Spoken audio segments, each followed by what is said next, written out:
Hi there everyone, I'm Tim Derling. Thanks for watching Tim's Vinyl Confessions. 300th episode happens in a couple of weeks. I can't quite believe it myself, but it's going to be the trivia contest. Someone out there is going to win a cool prize pack, and thanks to everybody that submitted questions. For this week, I'm going to be talking about a collection that I'm still working on. I do the occasional episode that isn't complete as far as the collection goes, but just to get it started. And it's a catalog I've only been diving into for about the last 3 years. With a little encouragement from my wife Sarah and also my friends Chad and Matt, who've long been bigger fans and known more about this catalog than I have. Although it's an artist I've been a fan of for a long, long time. I'm talking about Robert Plant. Of course, I've been a Zeppelin fan since the early 90s when I got into a lot of 70s rock bands. But as far as his solo stuff goes, not so much. Even though, ironically, his solo material is what I heard first, long before I heard anything from Led Zeppelin. So it's a little bit like Kim Mitchell and Max Webster. I've been a fan of Kim Mitchell for a long, long time, and it's only been in recent years that I got into Max Webster. But they're kind of catalogs that were kind of sitting there, and I kind of half knew in the back of my mind I would get into them eventually. And there's some really, really cool stuff on Robert Plant's albums. Not a lot of Zeppelin to be found other than, of course, the unmistakable voice. So I'm going to go over what I do have, see if we can make some sense out of it. So, of course, Zeppelin ended with the death of John Bonham in September of 1980, save for a few reunions. There never really was a full-on Zeppelin reunion. So it was 1982 before Robert Plant emerged with his debut solo album, Pictures at 11. And this is the one album that remained on Zeppelin's label Swan Song. After this, he formed his own label, and we'll talk about that when we get there. Like the album cover, don't know if it makes sense. I like the font that they use on this. And this is a US copy, where it's got the Warner sticker on here. You'll see this pop up again. And like I said, it's the only one of his solo albums that appears on the famous Swan Song label. It's got a nice heavy cardboard sleeve with it, not a paper sleeve. These are the ones that last longer. And Burning Down One Side was a single off of this. Cool song. One of the more Zeppelin sounding songs, although I think the most Zeppelin sounding, and probably the only time he really had a song in his solo career that you might mistake for a Zeppelin song is the song Slow Dancer. Other than that, he takes all kinds of chances. There's saxophone on here. Not quite as good as the one that would follow it, but a pretty good start. This is the cassette version. This is a Canadian cassette. Nothing in it for credits. That's the tape itself. And I've also got this on 8-track. This is a retail 8-track. By 1982, there weren't as many albums being made on 8-track to be sold in stores, and they look different from the record club only counterparts. So this is one of the more rare 8-tracks I have. It's one of the few 80s ones I have from that late 82 period that is not Columbia House or RCA Music Service. So glad to find this on 8-track. There's that Warner sticker again, the same one that appeared on the back of the record. And finally, I've got it on CD. This is the 2007 remaster on Rhino. A couple of bonus songs on it. Same pattern that was on the cardboard sleeve. No lyrics in any of these first few, which I think he kind of wanted that air of mystery, although I will say that, especially Burning Down One Side, the album is mixed in such a way you can't really hear what the lyrics are. So lyrics to follow along might not have been a bad idea. There's a little write-up in here, and really not much else. But you don't need much else. Now, the second album, I think, is, even though it might not sound all that different from the first album, I think is leaps and bounds ahead of his first album, and I just love it. This is my favorite of his catalog that I've heard so far anyway, and I doubt anything will take its place. The Principle of Moments, 1983. Great album. Gave him his first 2 top 40 singles, both fantastic songs, In the Mood and Big Log. This is a Canadian copy, Maple Leaf up there. This is fantastic. I love this album. Other Arms is great. Reckless Love, Through with the Two-Step. Horizontal Departure is interesting. It's kind of a Police kind of song. But yeah, the 2 singles too. Big Log, In the Mood, both great songs. Paper sleeve in this one. A little bit of credits. Again, no lyrics. The Players. And the record itself, by now, he's got his own imprint label, Esperanza, which only handled his solo work. So that's what that record looks like. Here it is on cassette, a Canadian cassette. And Canadian Warner Music cassettes weren't just cassettes, they were super cassettes. This is typical of 1983-84. Normally there'd be a band or an artist picture there, but there's that graphic from the back of the record. This is an older version of this because it's not a black cassette, but it's a beige colored one. And a little tiny bit of credits. Now this one was made on 8-track for Record Club sale. It's very rare. It seems to be the one that's the hardest one to find. I don't have it yet. Anyway, do have it on CD though. And again, this is a Rhino remastered version, which has got some live songs on it too, and an unreleased B-side called Run Around. There's the disc itself, kind of a cool design on it.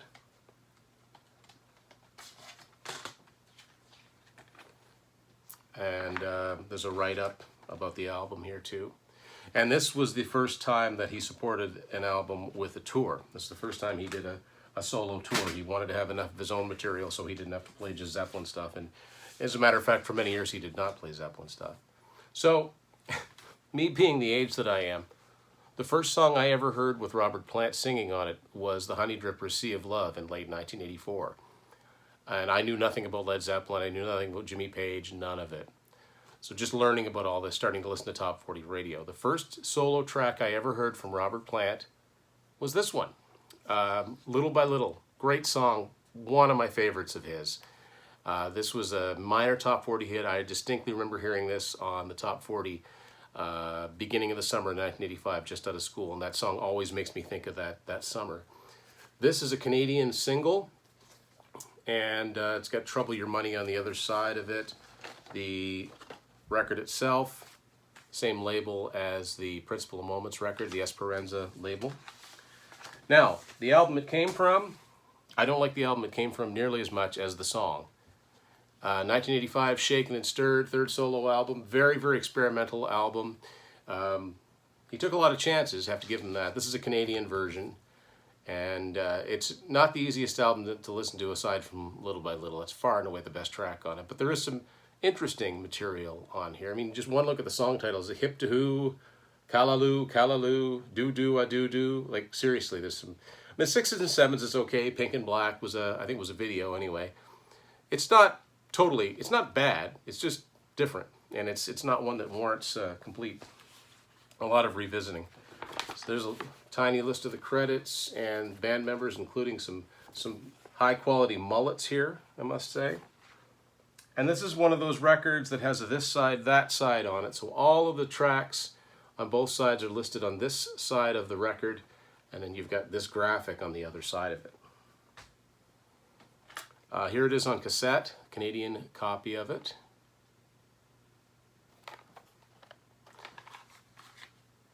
And this one's got a little tiny bit of credits in it, but not much.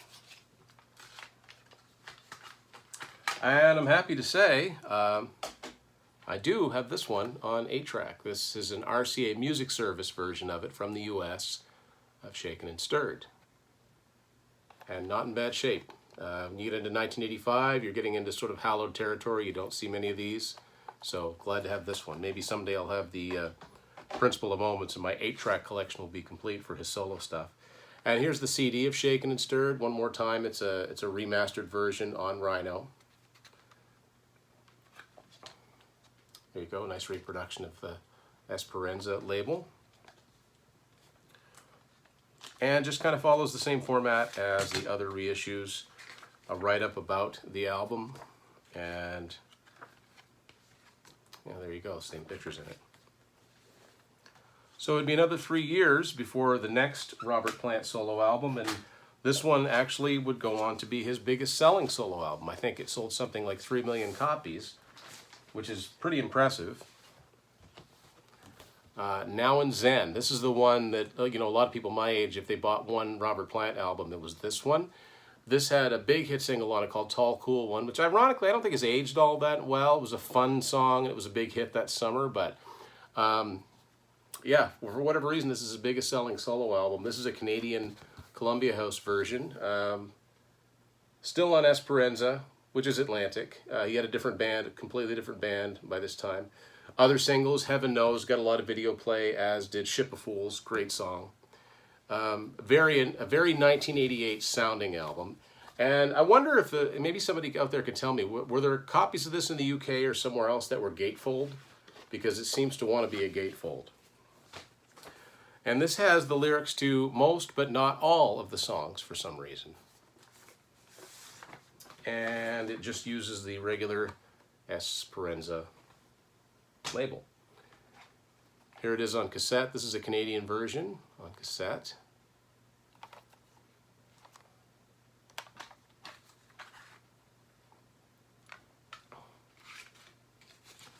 And again, it's got the lyrics to 5 songs. And there's 8 songs on it, so I don't know exactly why that is. I think there's 8 songs on it. 1, 2, 3, 4, 5, 6. No, there's 9 songs on it, sorry. It doesn't have the lyrics to all the songs on it. Let's figure that one out. Here it is on CD. This is a US CD Columbia House version, actually. And the CD, of course, at this time, they're really trying to push CDs. This has got an extra track on it called Walking Towards Paradise. Try to get the CDs to sell because they cost more than the records and cassettes. So there, like the gatefold idea I was telling you about, they kind of do that here. There you go.